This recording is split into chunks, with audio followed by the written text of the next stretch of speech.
There was a time when an R&B performance wasn't just about singing the right notes. It was about taking over the stage. A microphone could become a weapon, a dance move could become history, and one perfectly timed vocal could turn an ordinary television appearance into a moment nobody forgot. Between 1970 and 1980, R&B was changing at breathtaking speed. Soul was becoming funk. Funk was moving toward disco. Gospel was colliding with rhythm and blues. And artists like James Brown, Stevie Wonder, Marvin Gaye, Aretha Franklin, Al Green and Gladys Knight weren't simply performing songs. They were showing the world what an R&B superstar could do in front of an audience. Welcome to R&B Zoom. Tonight we're going back to the stages, television studios and concert halls where these artists delivered performances that still give people chills decades later. These are 15 of the greatest R&B performances in music history from 1970 to 1980. And number one isn't just a performance, it's a masterclass in how to own a stage. Number 15, The Staple Singers, in I'll Take You There, Wattstax, 1972. By 1972, the Staple Singers had already spent decades blending gospel with the realities of everyday life. But when they walked onto the stage at the Wattstax concert in Los Angeles, they weren't simply performing another hit. They were standing in front of an enormous black audience, gathered for an event created to commemorate the Watts Uprising and celebrate black music, culture, and community. And when Mavis Staples opened I'll Take You There, the atmosphere changed immediately. The record itself had already become a massive success. Released by Stax in 1972, I'll Take You There reached number one on both the Billboard Hot 100 and R&B charts. But the Wattstax performance gave the song an entirely different dimension. The Staples family didn't need elaborate production to command the crowd. The message, the groove, and Mavis's unmistakable voice did the work. What made the Staples Singers so powerful was the way they could make a spiritual message feel completely contemporary. Their music carried the DNA of gospel, but by the early 1970s, they were also singing about freedom, social change, and the realities of Black America. I'll Take You There sounded hopeful without pretending the problems didn't exist. At Wattstax, that message connected directly with the audience surrounding them. And then there was Mavis. Her voice wasn't polished in the conventional pop sense. It was earthy, commanding, and deeply human. She could push a phrase until it felt almost like a sermon, then pull it back into the groove. That combination helped make the Staples Singers one of the defining acts of the era. Their Wattstax performance remains an extraordinary snapshot of the moment when gospel, soul, and social consciousness came together on one stage. And number 14 takes us from gospel-rooted soul to a completely different kind of R&B spectacle. A young group whose dancing, choreography, and infectious energy helped prove that a great performance could make the audience watch the song as much as they listened to it. Number 14, The Jackson 5 Dancing Machine, Soul Train, 1973.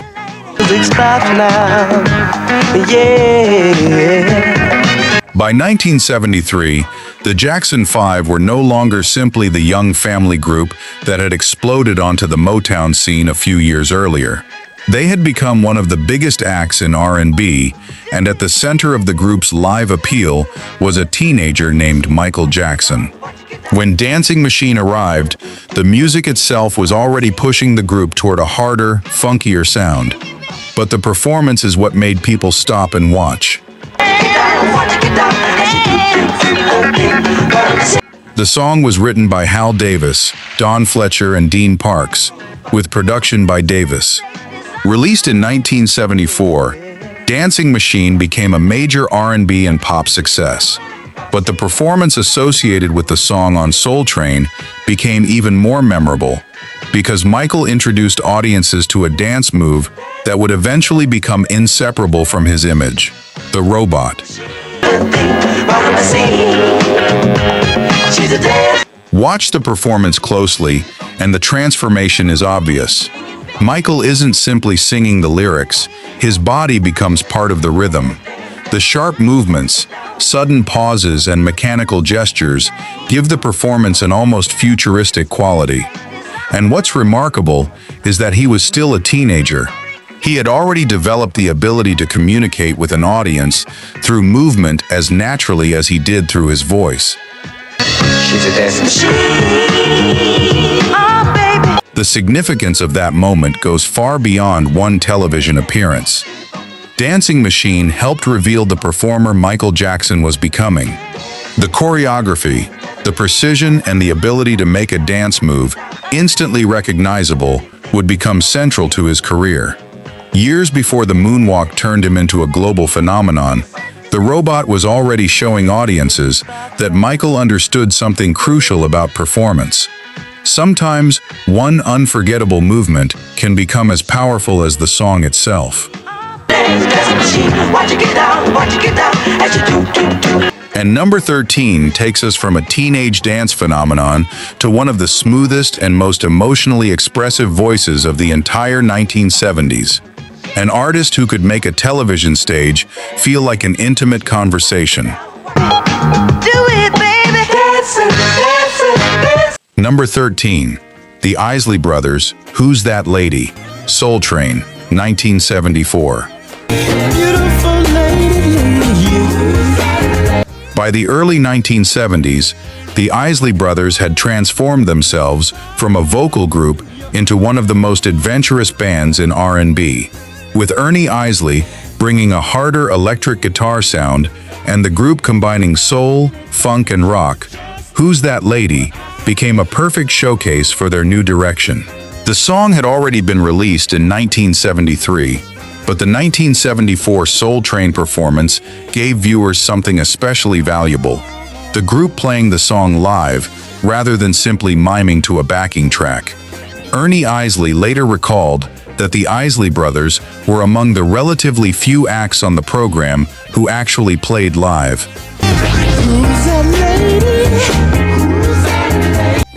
That matters because Who's That Lady wasn't built around a complicated stage routine. Its power came from the musicians. Ernie's guitar cuts through the groove, while the vocals and rhythm section create that hypnotic Isley Brothers pulse. The performance showed why the group was becoming so influential among younger R&B and funk audiences. They weren't trying to recreate the polished soul sound of the previous decade. They were pushing it somewhere louder, funkier, and more experimental. And the timing couldn't have been better. Soul Train had become one of the most important television platforms for black music, bringing artists directly into millions of homes. The Isley Brothers' appearance gave viewers a chance to see the musicians behind the record actually working together on stage. According to Ernie Isley's later recollection, the performance was filmed about a year after the song's release. That makes the footage particularly valuable today because it captures the band during one of its most important periods of transformation. But what makes this performance unforgettable is the attitude. The Isleys weren't simply singing about a mysterious woman. They looked and sounded like a band, completely comfortable with where R&B was heading. Guitar-driven soul was becoming funk. Funk was becoming heavier, and the Isley Brothers were right in the middle of that transition. One television performance showed that R&B didn't have to choose between melody and musicianship. It could have both. And number 12 takes us to a man who could walk onto a stage, barely move, and still make an entire room feel like he was singing directly to one person. Tell me to pursue, but you say, look, yeah, but don't. Number 12. Al Green, Here I Am, Come and Take Me. Soul Train, 1974. By 1974, Al Green had become one of the most captivating performers in soul music. But his appearance on Soul Train that year was different from the polished television performances audiences were used to. On April 6, 1974, Green appeared on the program and performed 4 songs, including Here I Am, Come and Take Me. What made the performance extraordinary was that Green was reportedly performing live, something that was relatively uncommon on Soul Train. BET later highlighted this particular appearance as one of the show's most memorable performances, noting that Green was only 27 and delivered the song while wearing a sling. And somehow, the injury became part of the spectacle rather than a limitation.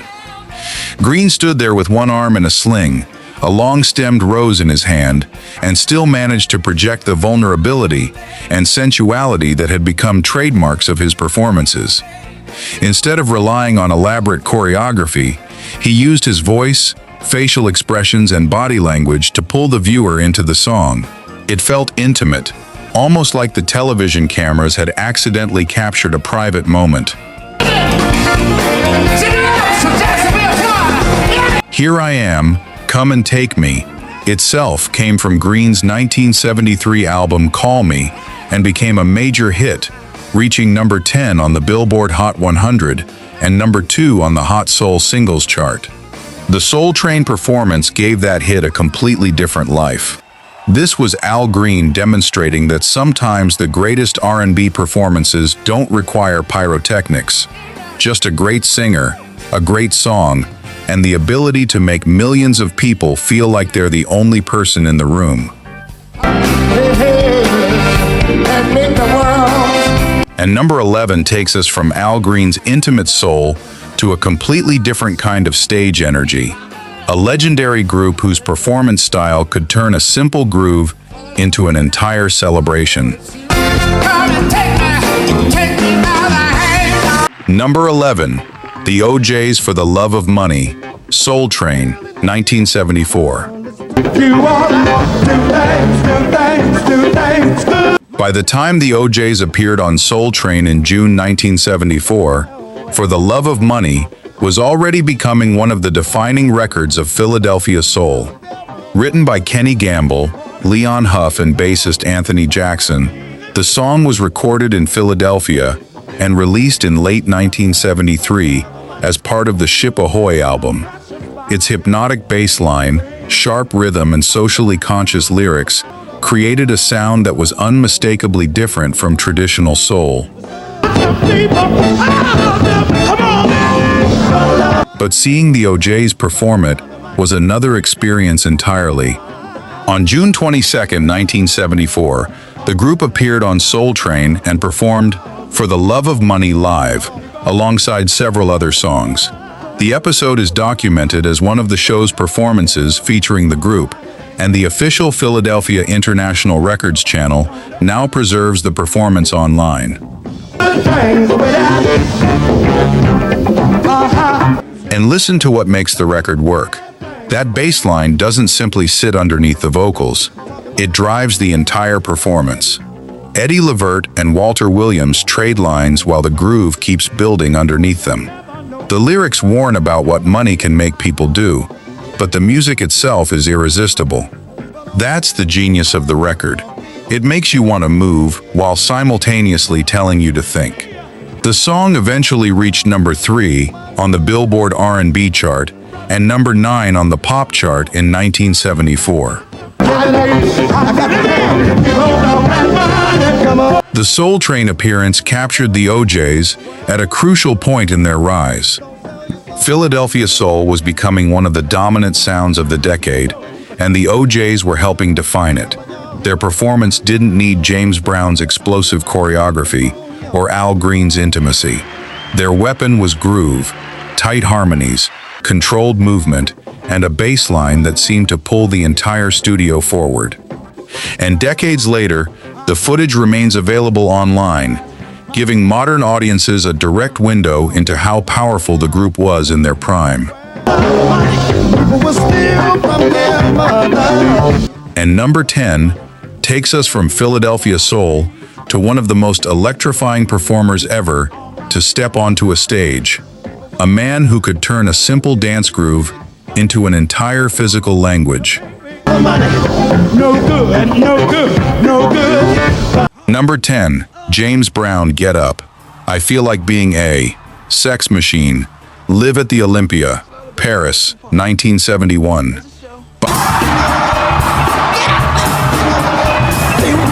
By 1970, James Brown had already earned the title the Godfather of Soul, but what he was creating with the new JBs was pushing R&B into something harder, tighter, and more rhythmic.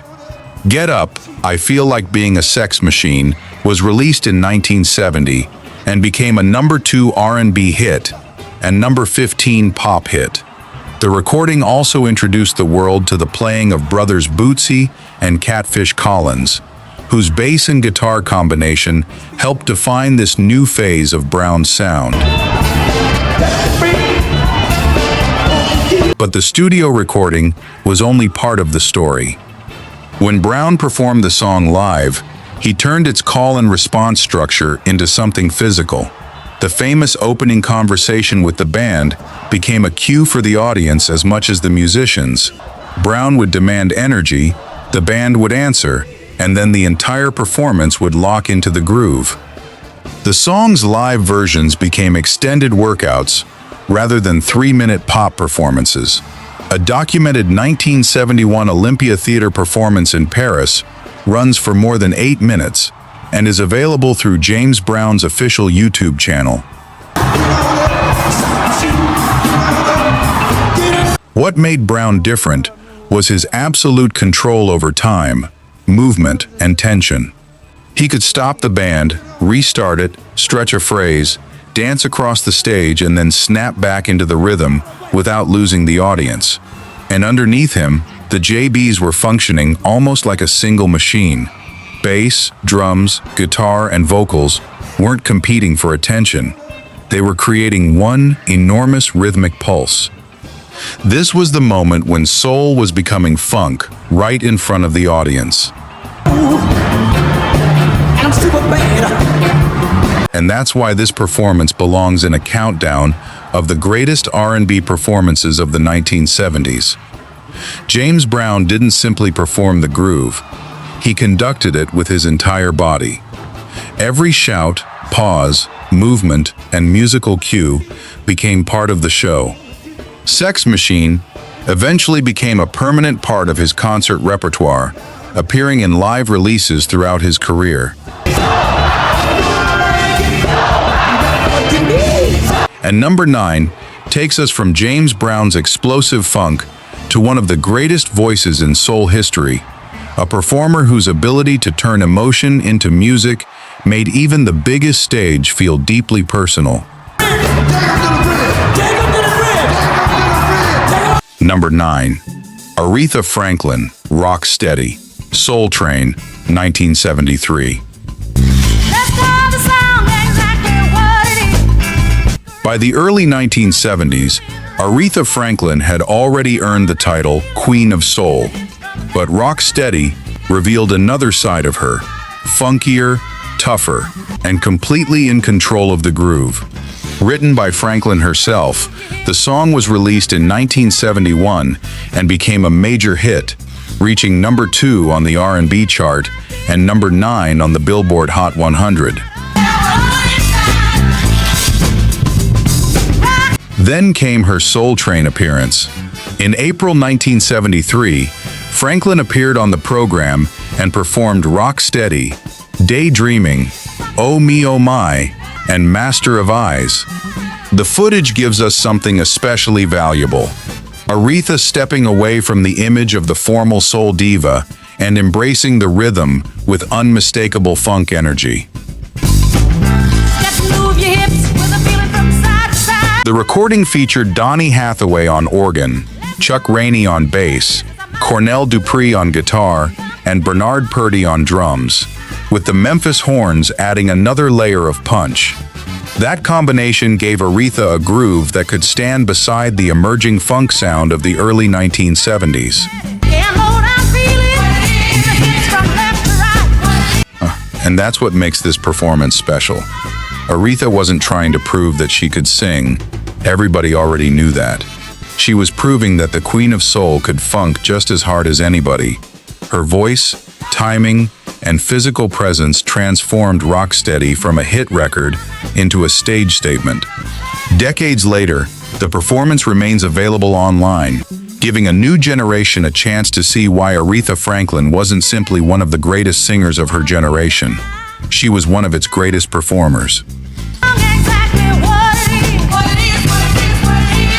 And number 8 takes us from the Queen of Soul to a man whose voice, stage presence, and incredible musicianship turned a simple love song into an unforgettable live experience.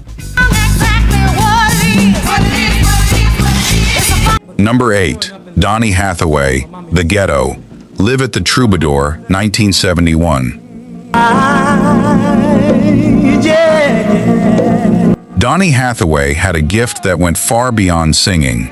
He was a singer, songwriter, pianist, arranger, and producer, and by the early 1970s, he had already established himself as one of the most gifted musicians in R&B. But it was on stage that Hathaway's musicianship truly opened up. His 1972 album, Live, captured performances recorded at the Troubadour in Hollywood and the Bitter End in New York during 1971, and among them was his extraordinary 12-minute interpretation of The Ghetto. The Ghetto was written by Hathaway and Leroy Hutson, and the live version became something much larger than a conventional soul performance. Hathaway sat behind the electric piano while the band created a deep, constantly moving groove around him. Then he began stretching the music, talking to the audience, playing with the rhythm, and building an extended electric piano solo. The officially released live recording runs for roughly 12 minutes, giving Hathaway room to turn the song into a musical journey rather than a standard radio performance. And this is where Hathaway's genius becomes impossible to ignore. He wasn't simply standing in front of a band and singing the melody. He was conducting the entire emotional temperature of the room. His voice could be intimate one moment and commanding the next, while his keyboard playing kept the groove moving underneath him. The musicians around him, including Phil Upchurch, Willie Weeks, Fred White, and Earl DeRuin, gave him the freedom to improvise and expand the performance. The result became one of the defining live recordings in 1970s soul. Live was released in 1972, reached number 4 on the US Soul Albums chart, and remains one of Hathaway's most celebrated recordings. The performance of The Ghetto is also available online, giving modern audiences a chance to experience the musicianship that made Hathaway so special. This wasn't R&B designed merely to entertain, it was R&B that invited the audience inside the music. This is The Ghetto, y'all. Showing up now. And number 7 takes us in a completely different direction, to a group whose sound fused soul, funk, horns, choreography, and pure showmanship into one of the most spectacular R&B performances of the decade. Number 7, Earth, Wind & Fire, Shining Star, The Midnight Special, 1975.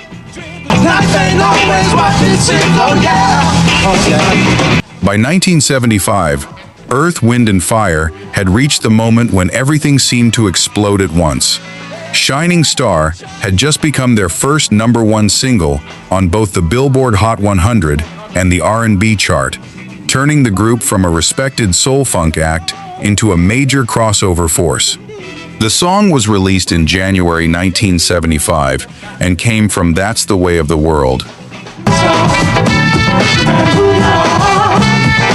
Then, on April 18, 1975, the group appeared on The Midnight Special, and they weren't simply guests. Earth, Wind and Fire actually hosted the episode. They opened with Shining Star before moving through Mighty Mighty, Devotion, Happy Feelin', and Yearnin' Learnin'. The official Midnight Special channel now has the original Shining Star performance available online, making this one of the performances you can actually source footage from for your documentary. And watching that performance, you can see why the group was becoming something much bigger than a conventional R&B band. The horns, percussion, rhythm section, and vocals move like one machine, while Maurice White's leadership gives the performance a sense of control rather than chaos. The group had found a way to combine funk's physical groove with soul's melodic richness and a theatrical visual presentation. They weren't simply playing a hit. They were presenting an entire musical universe. Shining Star. The timing makes the performance even more important. Shining Star would go on to win the Grammy for Best R&B Performance by a duo or group with vocals, while the That's the Way of the World album became one of the defining releases of their career. What we're seeing on the Midnight Special is therefore more than vintage television footage.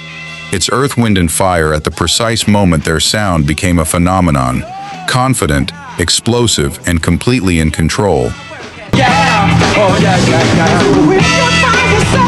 And number 6 takes us to a voice that could make heartbreak sound beautiful. A performer whose live presence turned one of the decade's biggest R&B songs into something deeply personal. Number 6.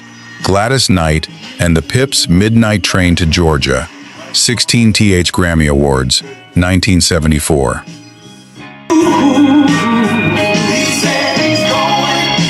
By 1973, Gladys Knight and the Pips had made one of the biggest decisions of their career. After years with Motown, the group left the label and signed with Buddha Records. Their first major release for the new label was Midnight Train to Georgia, a song originally written by Jim Weatherly after an unusual conversation involving his friend Lee Majors and Farrah Fawcett. Gladys and the Pips transformed Weatherly's country-flavored ballad into a powerful R&B record.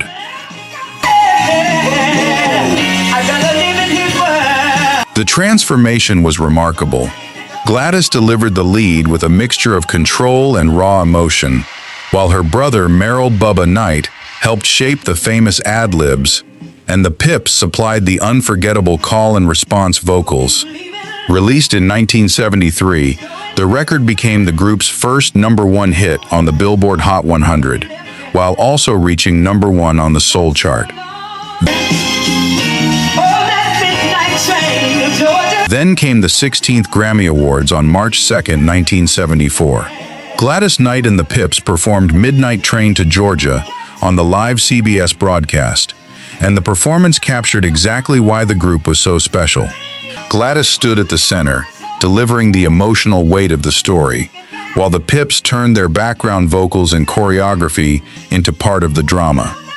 Grammy's own retrospective describes the performance as a rousing rendition, with Knight commanding the stage and the Pips bringing their trademark dance moves.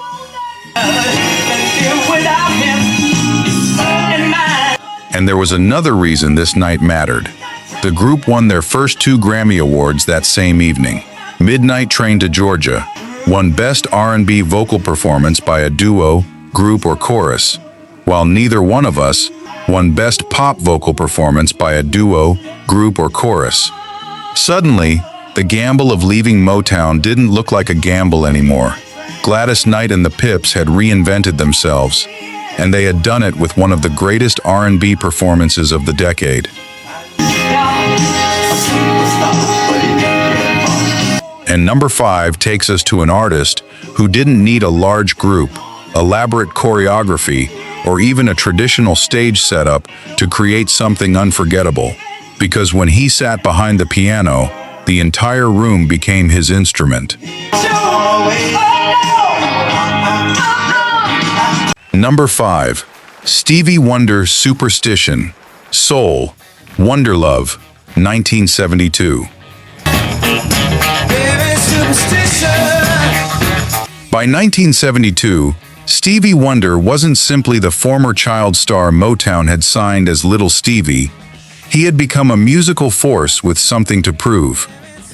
Superstition was part of that transformation, a song driven by the clavinet, a hard funk groove, and Wonder's extraordinary command of multiple instruments. The song would become one of the defining recordings of his career, but hearing him perform it live reveals just how much more powerful the composition could become on stage. One of the most remarkable surviving performances comes from PBS's Soul in December 1972, where Wonder performed Superstition with Wonder Love in New York. The performance is documented as a live broadcast performance, and footage remains available online.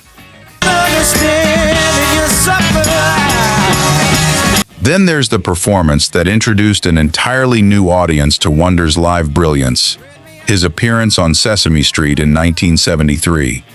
Wonder and his band performed an extended version of Superstition, with the performance running far longer than the studio recording.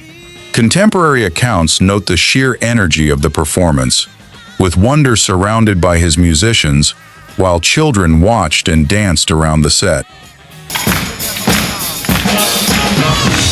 What makes these performances special is that Wonder never performs like someone simply reproducing a record.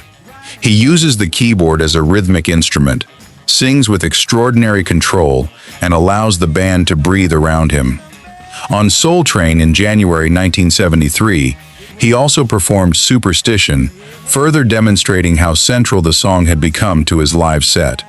This was Stevie Wonder showing the world that a hit record could be only the beginning, because in his hands, the stage became another instrument.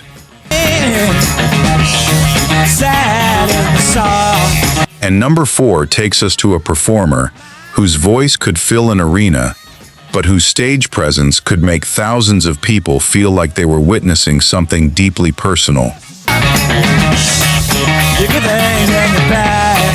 Number 4. Marvin Gaye, Distant Lover, Live at Oakland Coliseum, 1974. By 1974, Marvin Gaye had already changed the direction of soul music with What's Going On and Let's Get It On. But there was a problem. Marvin wasn't particularly comfortable with live performance. After spending years focused on studio recording, he had developed anxiety about returning to the stage.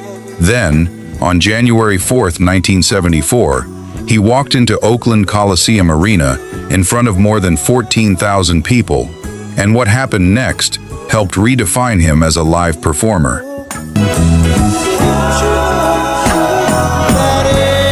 Gaye's performance of Distant Lover became the emotional centerpiece of the concert. Instead of simply reproducing the studio recording, he dramatically slowed the song down, allowing the tension to build before his voice entered. The audience, particularly the women in the arena, responded with increasingly loud screams. The performance became so powerful that it was captured on Marvin Gaye Live, released in 1974, with the live track running for roughly 6 minutes. What makes the moment extraordinary is how much Gaye transformed the song. Distant Lover had originally appeared on his 1973 album, Let's Get It On, but the live arrangement gave it a completely different personality. Marvin wasn't merely singing about longing, he was stretching the emotion until the entire audience became part of the performance. The live version eventually became a single, reaching number 12 on the R&B chart and number 28 on the pop chart.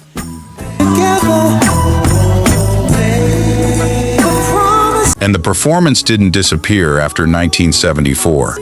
Gaye continued using this slower, dramatic version of Distant Lover as a concert showstopper for years. The performance was even preserved in the Midnight Special and later appeared in the Soul Train archives. Today, the official Marvin Gaye YouTube channel has the 1974 Oakland Coliseum performance available online, making it an excellent visual source for this documentary. And number 3 takes us to an artist whose performances didn't simply entertain audiences. They could feel like a spiritual experience. Number 3, Teddy Pendergrass, The Whole Town's Laughing at Me, 1977. In the palm of my hand. Before Teddy Pendergrass became a solo superstar, he had already established himself as the unmistakable voice of Harold Melvin and the Blue Notes. But in 1977, he stepped into a new chapter. His first solo album, Teddy Pendergrass, arrived that year, and The Whole Town's Laughing at Me became one of the records that introduced audiences to the full emotional power of his solo voice. The song was released in June 1977, with songwriting credited to Sherman Marshall and Ted Wortham. Just a little more time to you. What made Pendergrass different was the weight in his voice. He didn't have to scream to sound powerful. He could hold a note, lower his voice, leave a little space, and suddenly the heartbreak felt personal. That was the beginning of the Teddy Pendergrass image that would dominate R&B. A commanding man with a vulnerable voice, capable of turning romantic pain into something almost physical. And that's why a performance like this belongs near the end of the countdown. Pendergrass understood that R&B wasn't just about vocal range. It was about emotion, restraint, and connection. He could stand in front of an audience and make a song about humiliation and lost love feel like a conversation happening between two people. The Philadelphia international musicians behind him gave him a rich musical foundation, but Teddy's voice remained the center of gravity.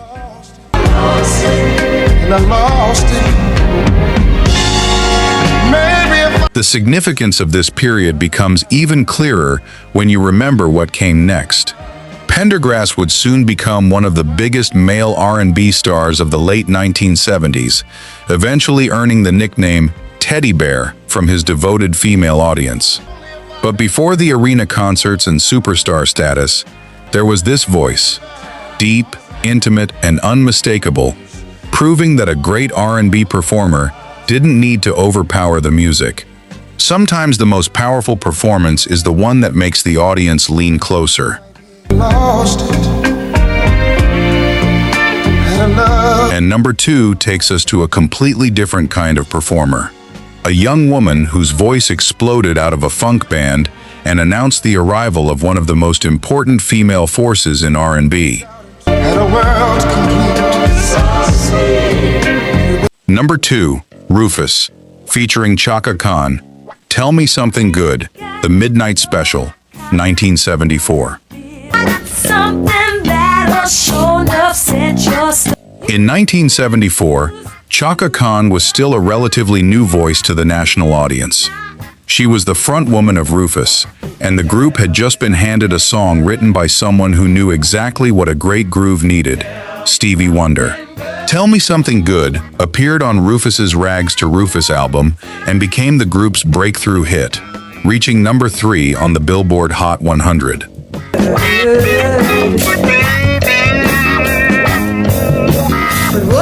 Then came the Midnight Special. In 1974, Rufus featuring Chaka Khan performed Tell Me Something Good on the program, giving television viewers a direct look at the force behind the record.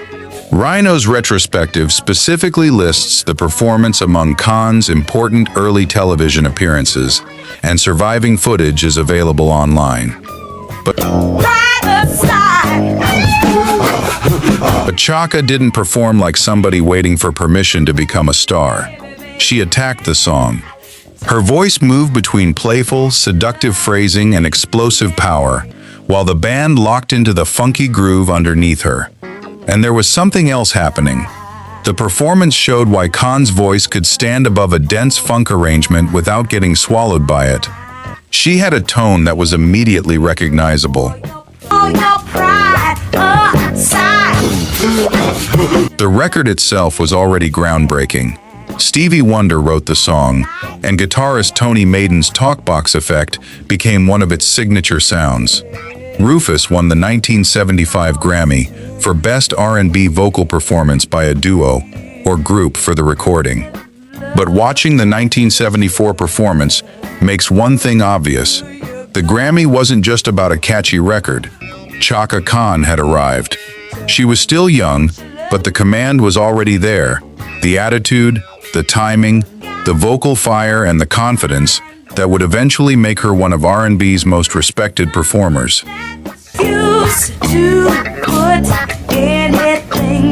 And number one brings us to a singer who had already survived decades of musical battles, and whose late 1970s performances proved that some voices don't simply age, they become more powerful.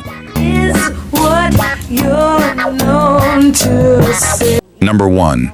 Patti LaBelle, You Are My Friend, Live, 1985. By the end of the 1970s, Patti LaBelle had already lived several musical lives. She had risen to fame with Patti LaBelle and the Bluebells, reinvented herself with the groundbreaking group LaBelle, and then stepped into a new era as a solo artist. But You Are My Friend revealed something that statistics and chart positions could never completely explain. Patti could turn a stage into a church. Released in 1978 on her self-titled album, You Are My Friend, was written by James Bud Ellison, John Ingram, and Patti LaBelle. The song became particularly important to her live shows because its emotional center wasn't spectacle, it was gratitude, friendship, and spiritual connection.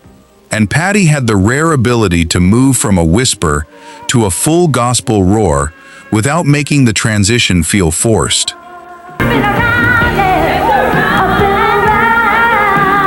By 1979, LaBelle was becoming known for performances that were almost theatrical in their emotional intensity. She didn't simply stand behind a microphone, she acted through the music. Her hands, facial expressions, movements, and enormous vocal range all became part of the storytelling. One moment she could sound fragile, the next, she could unleash the kind of gospel power that seemed to shake the entire room. And that's why Patti LaBelle is my choice for number 1.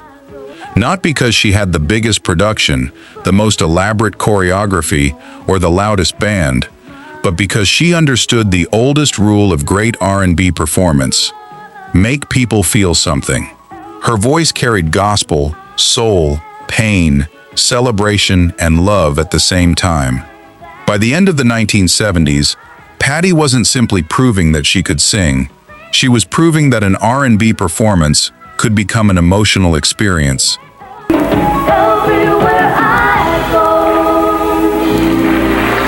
And when you look back across this entire decade, from the staple singers and the Jackson 5 to James Brown, Aretha Franklin, Stevie Wonder, Marvin Gaye, Teddy Pendergrass, Chaka Khan, and Patti LaBelle, you realize what made the 1970s so special. R&B wasn't just music you heard. It was music you watched, felt, and remembered. And these performances are the reason the decade still feels alive.